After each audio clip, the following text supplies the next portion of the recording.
E a gente vai... Ricardo da Codar mandou uma mensagem pelo Pix. Fui no evento do Asas Connect e foi incrível ver como funciona o Shark ao vivo. Pra vocês, qual é o ponto positivo e negativo de fazer negócios ao vivo assim? Sou muito fã de vocês. Ó. Caraca. Eu só esqueci de dar um presente de vocês. Vamos aqui, ó. Um pra cada um. Ah, boa. Obrigado. Obrigado. Achei que você ia virar um shot agora aqui, meu. Então, eu não posso, isso é uma das minhas particularidades ou eu peço para as pessoas comprarem bebida alcoólica, ou eu bebo. Se eu fizer os dois, o Conar me multa. Entendeu? Outro. Então tá. Tu lembra a pergunta? Sim. Ponto positivo e negativo de um programa ao vivo. Isso. Quer falar o positivo ou o negativo? Mano, eu posso falar os dois aí. O que você gostou mais aí? É? Não, qualquer um dos dois. O ponto positivo eu falo, você fala o negativo, então. Vai. Você... Fala os dois que tu acha, os depois dois. ela fala os dois. Perfeito, tá Entendi, bom. a gente concordou antes. Né? Então vamos lá. O ponto positivo que eu acho é a energia da plateia. É gostoso sentir essa energia do ao vivo lá. Acho que tinham lá cerca de 1.500 pessoas. Legal. Então contagia e eu, assim,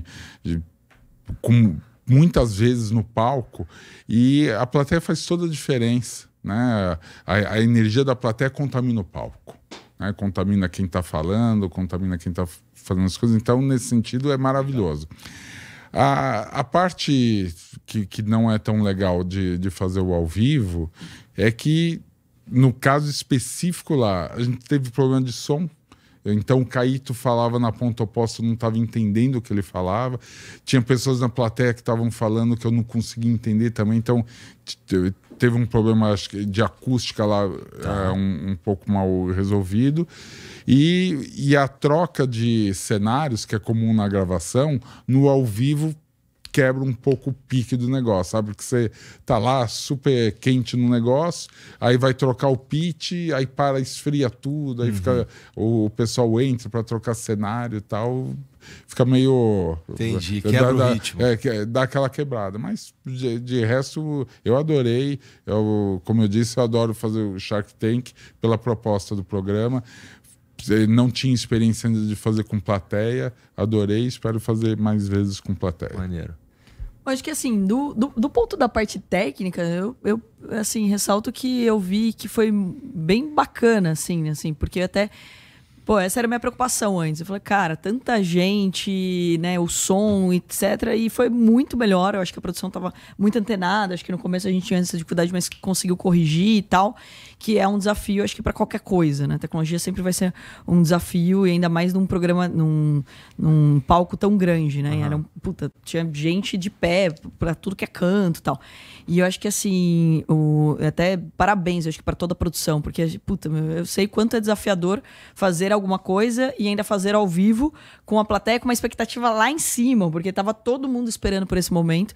O Shark, ele já teve uma vez a plateia ao vivo, antes de eu entrar no Shark, é até curioso dizer isso, que eu estava na plateia. Eu fui assistir... É mesmo? Tava lá na plateia, fui assistir, fui convidado pro pessoal, e daí fui assistir e tal, foi num teatro, onde tem um controle mais fácil da acústica. Quando eles falaram que iam fazer dentro de um evento que nem o tamanho do Asas, já tinha palestrado no ano passado, falei, caraca, vocês são ousados, assim. Então, assim, dou parabéns pra coragem de fazer o programa nessa dimensão. E com muito mais gente, porque dentro do teatro era bem menos gente quando eu fui assistir. Então, acho que, assim, esse não foi, pra mim, um ponto, mas o ponto-chave ali, a dinâmica de ver a galera reagindo, pra gente é muito melhor. Muito melhor. Por quê? Porque você tem, eu queria ter mais pitches assim ao vivo, porque você tem uma dinâmica de ver se a pessoa tá gostando ou não do produto. Cara, isso é maravilhoso. Entendi. Porque pensa, lá quando você toma uma decisão, você não sabe se o público tá gostando ou não. Quando vai pro canal do YouTube, você tem os comentários e até um alívio às vezes. Quando a galera, igual teve nessa temporada uma que a gente investiu, no outro dia teve sold out. Então, ou seja, que foi a Moonback. Então, a galera gostou do produto. Então, mas a gente só vai saber isso quando o programa vai ao ar. A gente grava em maio, isso só vai acontecer lá agora, setembro, outubro. Agora, no palco ali, não. A gente consegue ver a carinha da galera, tal, se tá gostando, se não tá gostando. E a galera pode fazer pergunta. Então, acho que a dinâmica é muito legal por esse motivo. Eu acho que o maior desafio também acaba sendo para quem tá ali no palco. Que eu acho que... imagina, a pessoa já tá nervosa. com um programa que é gravado. Quando ela tem a plateia, ela tá o dobro de nervosa, Imagino 3 sim, vezes. Então, acho que também a sensibilidade dos Sharks precisa ser diferente.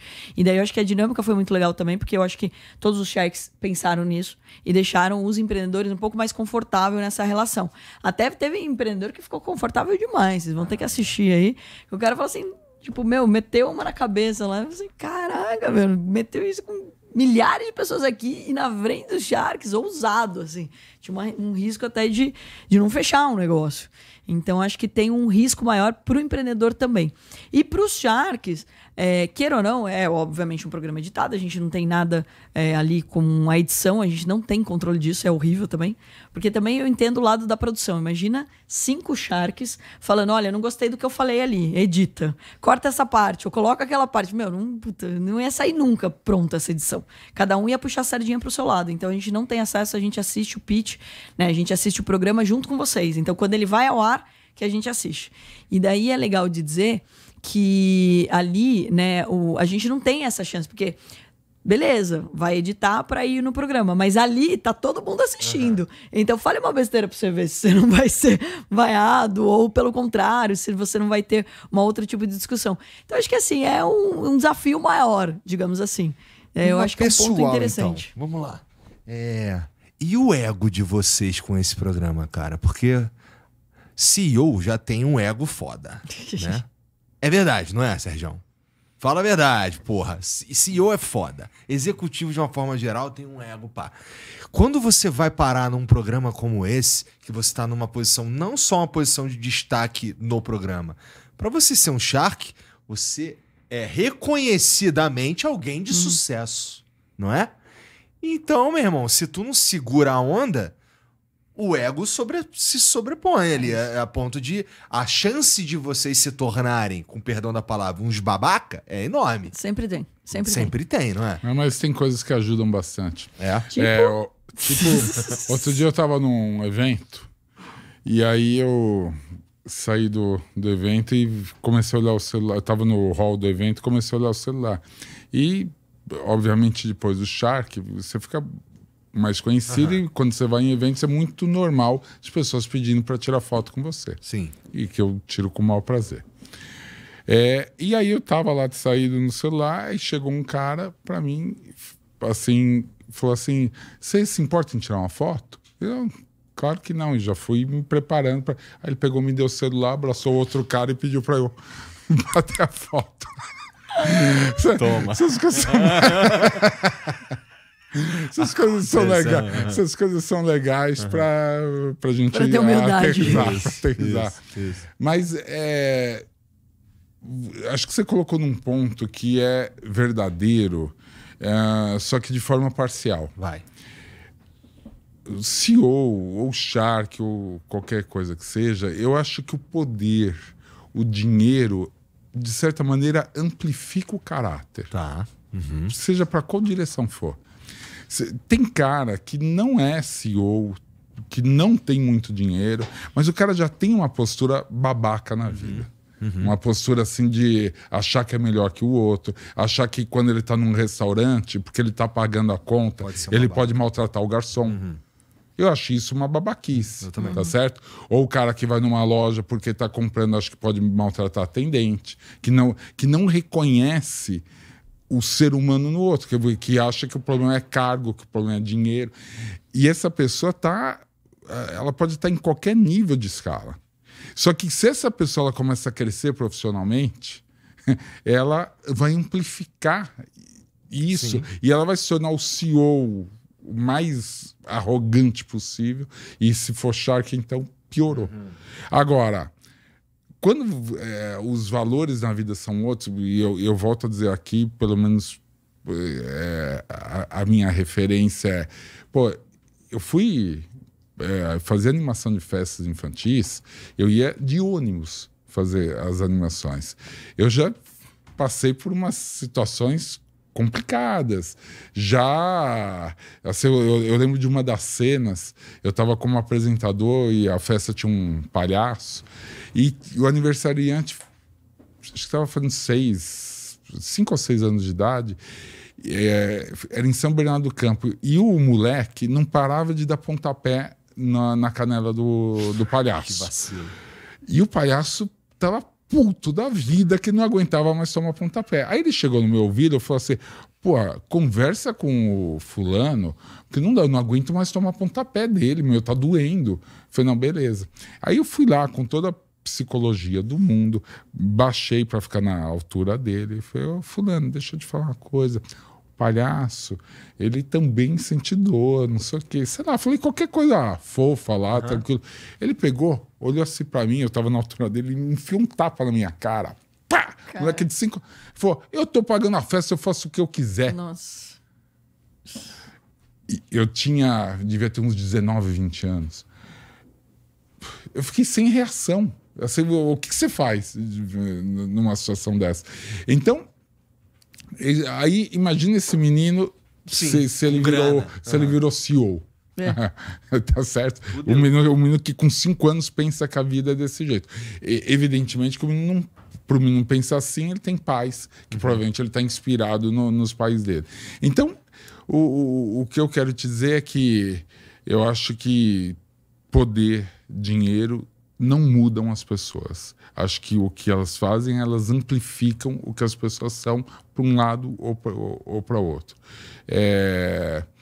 Eu tenho a fortíssima crença e eu procuro praticar isso na empresa. A empresa nossa hoje tem um pouco mais de 8 mil funcionários. E o que eu coloco lá? Qual a diferença do auxiliar de limpeza para o caixa, para o gerente, para o diretor ou para o CEO da empresa? Absolutamente nenhuma, como ser humano. Como ser humano, a gente vale exatamente a mesma coisa. Ninguém lá vale mais do que ninguém como ser humano e, portanto, todo mundo merece o mesmo nível de respeito como ser humano. Agora, evidentemente que como função, a gente tem funções diferentes, a gente tem salários diferentes e tá tudo certo. A função é diferente, o salário é diferente. Agora, o respeito ao ser humano... Uma coisa interessante, Igor, toda vez que eu contratei um diretor e fui visitar a loja, eu não olhava se ele estava me tratando bem, porque isso é meio óbvio que ele ia me tratar bem, mas eu olhava como é que ele tratava a mocinha do caixa, como é que ele tratava o auxiliar de limpeza. Ali eu estava vendo se eu estava contratando um cara que tinha a alma da empresa ou se era um babaca deslumbrado com cargo e que ia tratar bem os caras que têm patente alta e ia tratar mal os outros. Pois é. É assim que você constrói a cultura da empresa, observando essas coisas. Eu volto a te dizer, tem pessoas que cumprimentam crachás. Tem pessoas que tratam bem só quem tem dinheiro. Eu lamento, mas é a verdade.